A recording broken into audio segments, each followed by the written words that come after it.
Bienvenidos a nuestra inmersión de hoy. Prepárense para explorar un concepto un tanto peculiar, la unción de José de Arimatea, y cómo podría aplicarse en nuestras propias vidas. Nos adentraremos en un sermón titulado Atrayendo la unción de Dios del manto de José de Arimatea a mi vida. Interesante. Lo fascinante es que este sermón presenta a José de Arimatea como un modelo para los cristianos de hoy en día, especialmente para aquellos que buscan el éxito financiero al servicio de Dios. ¿Alguna vez han considerado la conexión entre la riqueza y el propósito espiritual? Es una perspectiva intrigante sin duda. A menudo pensamos en la riqueza y la espiritualidad como conceptos separados, incluso opuestos. Exacto. Y este sermón nos invita a reconsiderar esa idea. Pero antes de profundizar en ello, recordemos quién era José de Arimatea. Claro. Quizá recuerden que fue el hombre rico que se encargó del cuerpo de Jesús después de la crucifixión según el Evangelio de Mateo. Lo envolvió en una sábana limpia y lo colocó en su propio sepulcro nuevo. Sí, lo que me parece interesante es que el sermón argumenta que la riqueza de José no fue una coincidencia, sino una parte crucial de su papel en la historia de Jesús. En el contexto del mundo romano, donde el dinero y el poder eran tan importantes, incluso los discípulos de Jesús carecían de los recursos para hacer lo que hizo José. Esa es una de las afirmaciones más llamativas del sermón. A veces el dinero es más fuerte que la unción. El predicador utiliza un ejemplo bastante directo. Imagina intentar salir de un supermercado sin pagar, usando solo la unción. Es una forma un tanto provocativa de ilustrar que hay situaciones en las que se necesita un tipo de poder terrenal como el dinero para lograr ciertos objetivos, incluso en el ámbito espiritual. Claro, y esto nos lleva a una pregunta importante. ¿Cómo podemos, como cristianos, navegar en esa tensión entre lo espiritual y lo material? ¿Es posible buscar el éxito financiero sin comprometer nuestros valores? El sermón profundiza en el significado del nombre José, que en hebreo significa. Él añadirás. Lo relaciona con la historia bíblica de Raquel, que era estéril. Pero Dios le concedió un hijo al que llamó José. El predicador usa esta historia para ilustrar la idea del incremento divino de la multiplicación de las bendiciones.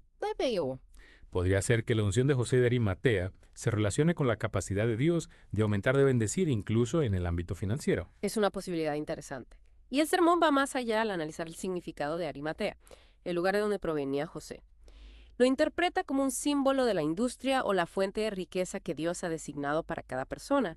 Es como si cada una de nosotros tuviera una Arimatea particular, un área donde podemos prosperar y ser bendecidos. Me gusta cómo el sermón nos desafía a convertirnos en José, a aspirar a esa unción de multiplicación, a buscar esa industria que Dios ha preparado para cada uno de nosotros. Pero, ¿cómo podemos identificar nuestro propio Arimatea? ¿Qué significa realmente ser en el reino de Dios, como dice el sermón? Esa es una pregunta crucial. El sermón se basa en el principio de ser en el reino de Dios, la capacidad de transformarnos en la persona que Dios nos llama a ser, incluyendo la posibilidad de ser financieramente exitosos. Cita el libro de Samuel, que dice, Jehová empobrece y él enriquece, abate y enaltece. Lo que nos lleva a preguntarnos, ¿es la riqueza una señal de la bendición de Dios? ¿O es una interpretación peligrosa? Es un tema complejo sin duda. Y el sermón no ofrece respuestas fáciles. Lo que sí hace es invitarnos a una profunda reflexión sobre nuestra propia relación con el dinero, con el éxito y con la voluntad de Dios para nuestras vidas. Lo que me parece fascinante es cómo el sermón conecta la idea de ser con la historia de Esther, aunque sin entrar en detalles. Destaca que al igual que Esther fue elegida para un propósito específico, nosotros también podemos ser llamados por Dios para ocupar un lugar especial en su plan. Un lugar que puede implicar incluso la abundancia financiera. Es interesante cómo esa conexión con Esther nos recuerda que a veces Dios nos coloca en posiciones de influencia, incluso de riqueza, para que podamos ser instrumentos de su gracia y su poder. Pero, ¿cómo podemos discernir si la riqueza que alguien tiene es una señal de la bendición de Dios o simplemente el resultado de sus propias acciones? El sermón incluso cita Eclesiastés, donde se habla de cómo Dios puede usar a personas que no son justas para acumular riquezas y luego dárselas a aquellos que le agradan. Es un concepto que sin duda invita a la reflexión. Plantea la cuestión de si la riqueza material por sí sola es un indicador del favor divino. Podríamos caer en la trampa de juzgar la espiritualidad de alguien basándonos en su situación financiera. Es una pregunta importante, y el sermón no pretende dar una respuesta definitiva. Lo que sí hace es desafiarnos a considerar la posibilidad de que nuestra vocación y la abundancia financiera puedan estar conectadas de maneras que quizás no habíamos imaginado antes. Exacto. Y nos invita a mirar con otros ojos nuestras habilidades, nuestros talentos y a preguntarnos cómo podemos usarlos para servir a Dios y construir su reino. Podría ser que nuestra Arimatea particular, esa área donde Dios nos ha dado talento para prosperar, está conectado con nuestra capacidad de generar riqueza y usarla para un propósito mayor. Es una pregunta que nos lleva a reflexionar sobre nuestra propia relación con el dinero y con el éxito. Estamos buscando la riqueza para nuestro propio beneficio o para ser instrumentos de la gracia de Dios. Y también nos lleva a preguntarnos, ¿estamos abiertos a la posibilidad de que Dios pueda bendecirnos con abundancia financiera, no para nuestro propio disfrute, sino para que podamos ser una bendición para otros? Este sermón nos desafía a no conformarnos con una visión limitada de la prosperidad. Nos invita a considerar que la verdadera riqueza se encuentra en ser fieles a nuestra vocación, en usar nuestros talentos para servir a Dios y en confiar en que Él proveerá para nuestras necesidades, incluso de maneras que no esperamos. Y a la vez nos recuerda que la riqueza material, si bien puede ser una bendición, no es el único indicador del favor de Dios. Lo importante es buscar su voluntad en todas las áreas de nuestra vida, incluyendo la financiera, y estar dispuestos a ser instrumentos de su gracia y su poder. Y aquí es donde entra en juego el discernimiento, ¿no crees? El sermón no nos dice que la riqueza llegará sin esfuerzo, sino que nos anima a buscar la guía de Dios para descubrir nuestra arimatea, ese camino particular hacia la prosperidad que Él ha diseñado para cada uno. Exacto. Y una vez que la encontremos, debemos ser diligentes en cultivarla, en desarrollarla con sabiduría y con la ayuda del Espíritu Santo. El sermón nos presenta a José de Arimatea como un modelo de discipulado integral. No era solo un hombre de fe, sino también un hombre de acción.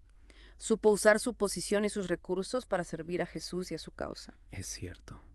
Y eso nos desafía a nosotros a no quedarnos solo en las palabras, sino a traducir nuestra fe en acciones concretas, a servir a los demás, a ser generosos, a comprometernos con la obra de Dios. Y también nos invita a reflexionar sobre cómo podemos usar nuestra propia arimatea, no solo para nuestro beneficio personal, sino para bendecir a otros y para extender el reino de Dios en la tierra. Esa es la clave, ¿no?